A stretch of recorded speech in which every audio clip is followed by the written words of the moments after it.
आदाब दोस्तों, मैं हूं आपके साथ माजिद अंसारी और आप देख रहे हैं रियल एक्सप्रेस। इस वक्त चुनावी सरगर्मियां बहुत तेज हो गई हैं। जी हां, देश भर की 3 लोकसभा की सीटों पर उपचुनाव होने जा रहे हैं, जिनमें से आजमगढ़ उत्तर प्रदेश की सीट है, रामपुर और पंजाब की एक सीट है। वहां पर चुनाव होने जा रहे हैं। 23 जून को यहां पर मतदान होगा और 26 जून को रिजल्ट आएंगे। लेकिन उससे पहले जोड़-तोड़ शुरू हो चुके हैं। तीनों ही सीटों में आजमगढ़ की सीट को लेकर बहुत ज्यादा जो लोगों को बेताबी थी कि आखिर यहाँ पर कौन उम्मीदवार होगा। तो आपको बता दें कि समाजवादी पार्टी और बीएसपी ने अपने पत्ते साफ कर दिए हैं। समाजवादी पार्टी में देखा जाए तो डिंपल यादव का नाम सबसे ऊपर चल रहा था, लगातार चर्चाएं हो रही थी, लखनऊ में मीटिंग भी हुई। आजमगढ़ के जो 10 विधायक हैं उनको मीटिंग में बुलाया गया था और 10 ने डिंपल यादव के नाम पर मुहर लगा दी थी।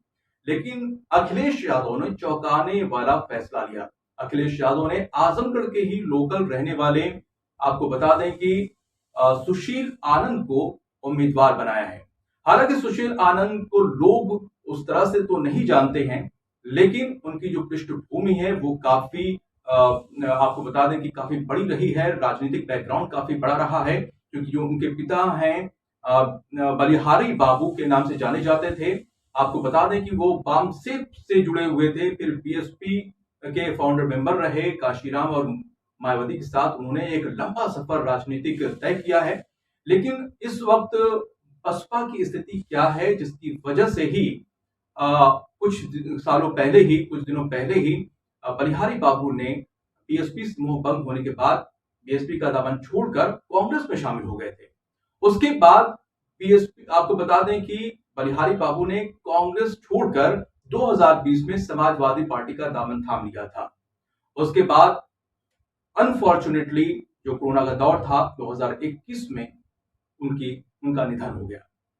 उन्हीं के बेटे हैं सुशील आनंद, जिसको जो है आपको बता दें कि ये दलित चेहरा है और दलित चेहरे के तौर पर समाजवादी पार्टी के प्रमुख अखिलेश यादव ने उन्हें चुनावी मैदान में उतारा है। अब इसके क्या मायने हैं वो भी मैं आपको आगे बताऊंगा, लेकिन मोटे तौर पे आपको बता दूं कि यहाँ पर क्या कुछ समीकरण हैं वो बता देता हूं। ये तो समाजवादी पार्टी की बात होगी। दूसरी तरफ बहुजन समाज पार्टी ने भी अपना चेहरा उतार दिया है, मुस्लिम चेहरा उतारा है। आपको बता दें कि गुड्डू जमाली, जो कि एक जाना माना नाम है, एक चेहरा है, कई बार यहाँ पर जो है मुबारकपुर सीट से विधायक भी रहे हैं। और आपको बता दूं कि पिछले विधानसभा चुनाव में, जो अभी हाल में विधानसभा चुनाव हुए हैं, उसमें उन्होंने एमआईएम की सीट से चुनाव लड़ा था, लेकिन यहां पर उन्हें हार मिली थी। हालांकि आपको बता दूं कि ये बीएसपी में ही थे एमआईएम से पहले, लेकिन किन्हीं कारणों से बीएसपी छोड़कर समाजवादी पार्टी में जाने की कोशिश कर रहे थे। लेकिन ऐन मौके पर समाजवादी पार्टी में उनको टिकट नहीं मिला था, तो फिर उन्होंने एमआईएम से चुनाव लड़ा और हारने के बाद फिर से वो बीएसपी में घर वापसी कर ली और बीएसपी ने उन्हें लोकसभा का टिकट भी दे दिया है और वो अब इस वक्त चुनाव मैदान में है। लेकिन बीजेपी की तरफ से अभी कोई चेहरा सामने नहीं आया है और कांग्रेस की तरफ से भी कोई चेहरा सामने नहीं आया है। हालांकि पिछली बार दिनेश लाल, जो कि भोजपुरी सुपरस्टार हैं, उनको चुनाव मैदान में बीजेपी ने उतारा था। हालांकि अखिलेश यादव के सामने वो टिक नहीं पाए। करीब 3.5 लाख से ज्यादा वोटों से उन्हें करारी हार मिली थी। आपको बता दें कि यहां पर जो आजमगढ़ की लोकसभा सीट है, वह यहां पर ज्यादातर मुस्लिम और या तो यादव, यही 2 कैंडिडेट हैं जो जीतते आए हैं हमेशा से, अगर इसका इतिहास उठाकर देखा जाए। लेकिन इस बार एक नया चेहरा, दलित चेहरा सामने लाया गया है। और अगर राजनीतिक तौर पर जाति समीकरण देखें, देखिए विकास की बातें होंगी, हिंदू मुस्लिम की बातें होंगी, लेकिन असल में जो चुनाव या सेटिंग होती है वो एक जातिगत ही होती है, तमाम पार्टियां करती हैं। और यहां पर भी इस चुनाव में भी वही चीज देखने को मिलेगी। और देखा जाए तो जो दोनों कैंडिडेट उतारे गए हैं वो इसी के तहत ही उतारे गए हैं। एक तरफ से यहाँ पर सुशील आनंद को, जो कि दलित परिवार से आते हैं और उनका काफी पुराना एक राजनीतिक बैकग्राउंड रहा है, तो एक दलितों का सपोर्ट मिल सकता है।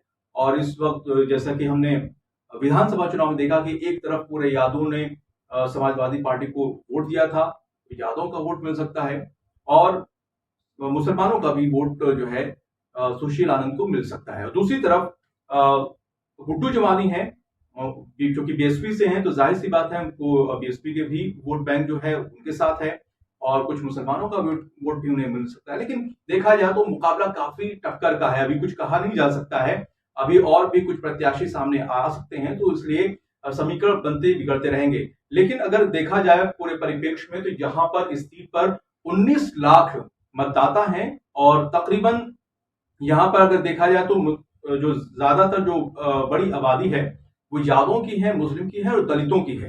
तकरीबन 3.5 लाख से ज्यादा यहाँ पर यादव समुदाय के लोग हैं और 3 लाख से ज्यादा यहाँ पर मुस्लिम मतदाता हैं और वहीं दलितों की बात की जाए तो यहाँ पर करीब 3 लाख जो है दलित मतदाता हैं।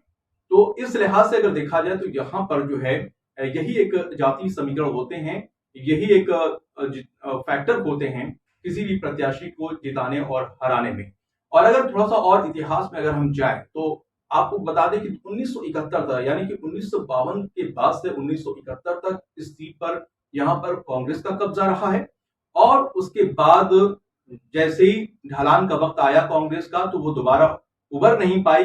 हाँ, 1984 में एक बार फिर से कांग्रेस सामने आई थी, लेकिन उसके बाद से कांग्रेस दोबारा इस सीट पर आ नहीं सकी और उसके बाद से यहाँ पर समाजवादी पार्टी या फिर बीएसपी का ही कब्जा रहा, यानी करीब 4 बार यहाँ पर बीएसपी भी यहाँ पर जीत चुकी है और एक बार यहाँ पर बीजेपी का कमल खिला था यहाँ पर। तो ये यहाँ की के समीकरण हैं और जिसके दायरे में यहाँ पर एक तरह से कह लीजिए कि राजनीति होती है। और अब थोड़ा इंतजार इसलिए करना होगा क्योंकि अभी बाकी प्रत्याशियों के जब नाम का ऐलान हो जाएगा उसके बाद देखना होगा कि यहाँ पर किसकी जीत होती है, किसका पलड़ा भारी होता है। इस पूरे मामले पर आप क्या सोचते हैं, कौन जीतेगा इस बार, कौन हारेगा, कमेंट बॉक्स में जरूर बताइएगा। फिलहाल इतना ही, मुझे दीजिए इजाजत। जय हिंद।